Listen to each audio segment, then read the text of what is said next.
सोनम वांगचुक दिल्लीतील जंतर मंतर येथे गेल्या 20 दिवसांपासून उपोषण करत होते। त्यांनी 20 दिवसांपासून अन्नाचा एकही कण न घेतल्याने त्यांची प्रकृती खूपच खालावली होती। त्यांची एकच आणि साधी मागणी आहे, नीट पेपर फुटीनंतर अनेक विद्यार्थ्यांनी आत्महत्या केली आहे। लाखो विद्यार्थ्यांचं भविष्य अंधारात गेलंय। या पेपर फुटीला जबाबदार असणारे केंद्रीय शिक्षण मंत्री धर्मेंद्र प्रधान यांनी राजीनामा द्यावा। या मागणीसाठी त्यांनी उपोषण सुरूच ठेवलं आणि आज सकाळी दिल्ली पोलिसांनी त्यांना ताब्यात घेतलं। त्यांना दिल्लीतील सफदरजंग हॉस्पिटलमध्ये दाखल करण्यात आल्याची माहिती आहे। मात्र आता सोनम वांगचुक यांना अचानक पोलिसांनी उचलल्यानं केंद्र सरकार आणि दिल्ली सरकार अडचणीत येण्याची शक्यता आहे। सीजेपी समर्थक चांगलेच आक्रमक झालेत। देशभरातील वातावरण तापलंय। देशभरातील नेते देखील या प्रकारामुळे संतापले। 5-6 दिवसांपासून वाटत होतं की त्यांना अटक होईल असं शरद पवार म्हणाले। त्यामुळे या व्हिडिओतून पाहूयात की मोदी सरकार कसं अडचणीत आलंय। सोनम वांगचुक यांना उपचारासाठी ताब्यात घेण्यात आलंय की इतर काही कारण आहे। धर्मेंद्र प्रधान राजीनामा देणार का, पाहूयात या व्हिडिओतून। नमस्कार, मी संदीप आणि तुम्ही पाहताय LS मराठी।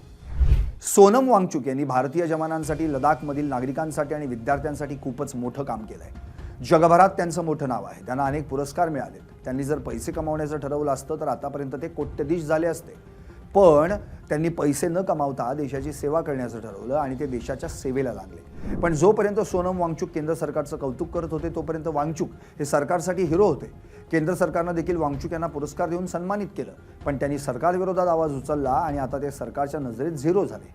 केंद्र सरकारनं जम्मू काश्मीरमधील कलम 370 हटवलं। त्यावेळी देखील सोनम वांगचुक यांनी मोदी सरकारचं तोंड भरून कौतुक केलं। मोदी सरकारनं त्यावेळी वांगचुक यांना हिरो म्हटलं। पण सोनम वांगचुक सरकारच्या विरोधात जाऊन लडाखच्या प्रश्नासाठी आंदोलनाला बसले। लडाखला विशेष दर्जा आणि केंद्रशासित राज्याचा दर्जा मिळावा अशी मागणी त्यांनी केली। मात्र यावेळी हिंसाचार होऊन काही जणांचा जीव गेला। त्या हिंसाचाराला जबाबदार सोनम वांगचुक यांना ठरवण्यात आलं आणि केंद्र सरकारनं सोनम वांगचुक यांना राष्ट्रीय सुरक्षा कायद्याच्या अंतर्गत अटक केली। देशासाठी काम करणाऱ्या व्यक्तीला थेट राजस्थानमधील जोधपूर मध्यवर्ती कारागृहात हलवण्यात आलं।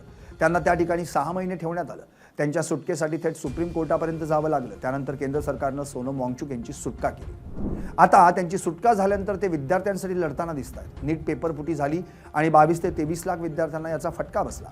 या विद्यार्थ्यांमध्ये भाजप आणि इतर पक्षातील नेत्यांच्या मुलांचा समावेश आहे। देशभरातील गरीब कामगार जे हलाखीचं जीवन जगतायत, आपल्या मुलांना डॉक्टर, इंजिनियर बनवण्याचं स्वप्न पाहतायत, त्यांच्या शिक्षणासाठी काबाड कष्ट करत राहतायत, कर्ज घेऊन मुलांना शिकवतायत, त्यांना देखील याचा फटका बसला। पण आज जेव्हा लढण्याची वेळ आली, तेव्हा विद्यार्थ्यांच्या भविष्याची गोष्ट आली, तेव्हा फक्त एक सोनम वांगचुक लढताना दिसतात। त्यांना पाठिंबा देण्याऐवजी अनेक जण त्यांना चायनीज एजंट असं म्हणत टीका करतायत, तर अनेक जण त्यांचं उपोषण राजकारणाशी संबंधित आहे असं म्हणत टीका करतायत। पण त्यांनी सर्व ठिकाणकडे दुर्लक्ष करत उपोषण सुरूच ठेवलं। 20 तारखेला ते सर्व आंदोलकांसह संसदेवर जाण्याचा प्रयत्न करणार होते। त्यांनी आवाहन केलं की सर्वजण 20 तारखेला दिल्लीत या, आपण शांततेत संसदेवर जाऊ आणि धर्मेंद्र प्रधान यांच्या राजीनाम्याची मागणी करू। पण आज 18 तारखेलाच दिल्ली पोलिसांनी त्यांना ताब्यात घेतलं। त्यांना ताब्यात घेतल्यानंतर एकच गोंधळ उडाला। जंतर मंतरवर तणाव निर्माण झाला।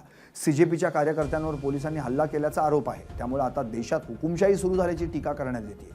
जर लोकशाही असती तर सरकारच्या वतीनं कोणीतरी येऊन सोनम वांगचुक यांच्याशी चर्चा केलीच असती। पण सरकारला सवय झाली की आंदोलनाला शांततेच्या मार्गाने हाताळण्यापेक्षा त्यांच्याशी कोणतीही चर्चा करायची नाही अशी टीका होतीये।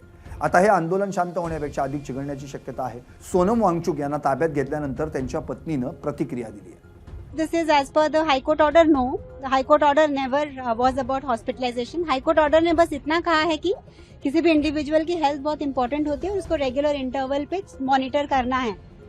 लेकिन हाई कोर्ट ऑर्डर ने ये नहीं कहा कि हॉस्पिटलाइज करना है, तो ये हाई कोर्ट ऑर्डर के हिसाब से नहीं है। ये नहीं हो रहा। हाँ मैडम, आप अंदर गई हैं, क्या इलाज चल रहा है, क्या बता रहे हैं? नहीं, कुछ इलाज नहीं चल रहा। अभी जस्ट ऑब्जर्वेशन हो रही है और टेस्ट हो रहे हैं। हाँ। और वो भी हम बाहर की लैब से भी टेस्ट करवाने जा रहे हैं, क्योंकि जो हमने इनसे रिपोर्ट मांगी है नहीं दे रहे हैं। तो इसकी और जो ये नंबर्स कह रहे हैं 2.9 हो गया पोटेशियम, वो कल 4.3 था, आज नहीं हो सकता। तो हम इसको क्रॉस चेक करना चाहते हैं दूसरी लैब से before we take any medication. तो वो नहीं, वो ना कोई इलेक्ट्रोलाइट्स ले रहे हैं ना कुछ। वो अभी भी फास्ट पे ही हैं। उनका फास्टिंग अभी जारी है, क्योंकि वो कोई शुगर नहीं ले रहे हैं। वो जस्ट जो ले रहे थे पहले वाटर विद सॉल्ट वही ले रहे हैं। शिफ्टिंग की बात आपने कही है कि यहाँ से डिस्चार्ज कर दी जाएगी, एप्लीकेशन सीएमओ को लिखी है। हाँ जी, क्या उसमें लिखा क्या है? ये लिखा है कि हम अपने, ये गवर्नमेंट नहीं डिसाइड करती इंडिया में। ये कोई कम्युनिस्ट देश तो है नहीं कि गवर्नमेंट डिसाइड करेगी कि आप कौन से हॉस्पिटल में जा रहे हैं। ये एक प्राइवेट पर्सन की इंडिविजुअल चॉइस है। तो हम जिस हॉस्पिटल को हम ट्रस्ट करते हैं और जहां हम कंफर्टेबल हैं, हम वहां उनको लेके जाएंगे।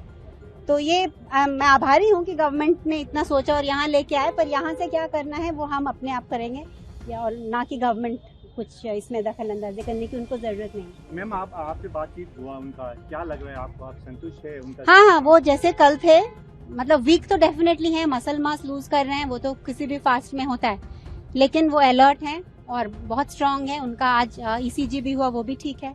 और जस्ट एक ही पैरामीटर जो यहाँ कह रहे हैं वो पोटॅशियम, वो हम क्रॉस चेक कर रहे हैं। Thank you. दिल्ली पोलिसांनी सोनम वांगचुक यांना ताब्यात घेतल्यानं आता केंद्र सरकारच्या अडचणी वाढण्याची शक्यता आहे, कारण देशभरात आता संतापाचं वातावरण निर्माण झाले। तरुणांमध्ये सरकारविरोधात आक्रोश पाहायला मिळतोय, तर विरोधी पक्षातील नेते देखील सरकारवर टीका करतात। ज्येष्ठ नेते शरद पवारांनी देखील मोदी सरकारवर टीका केली आहे। गेल्या 5-6 दिवसांपासून त्यांना अटक होईल किंवा कारवाई होईल अशी शक्यता वाटत होती आणि अखेर नेमकं तसंच झालं। आंदोलनकर्त्यांची प्रमुख मागणी केंद्रीय शिक्षण मंत्र्यांच्या राजीनाम्याची होती। शिक्षण व्यवस्थेची जबाबदारी असतानाही धर्मेंद्र प्रधान यांनी ती काळजीपूर्वक हाताळली नाही, ज्याचे गंभीर परिणाम हजारो विद्यार्थ्यांना भोगावे लागतात। सोनम वांगचुक यांनी देशातील महत्त्वाचे मुद्दे आणि मागण्या मांडल्या होत्या, मात्र एवढे दिवस आंदोलन सुरू असूनही केंद्र सरकारने केवळ बघ्याची भूमिका घेतली। सरकारमधील एकाही प्रतिनिधीने त्यांची भेट घेऊन चर्चा करण्याचं सौजन्य दाखवलं नाही। यावरून केंद्र सरकारची भूमिका किती बेजबाबदार आहे हे स्पष्ट होतंय, असं शरद पवार यांनी म्हटलं।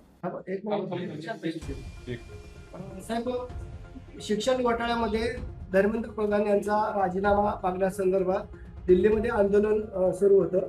सकाळी पहाटे वांगचुक यांचं जे आंदोलन चालू होतं, वांगचुक यांना उचलून नेण्यात आलेले हॉस्पिटलला।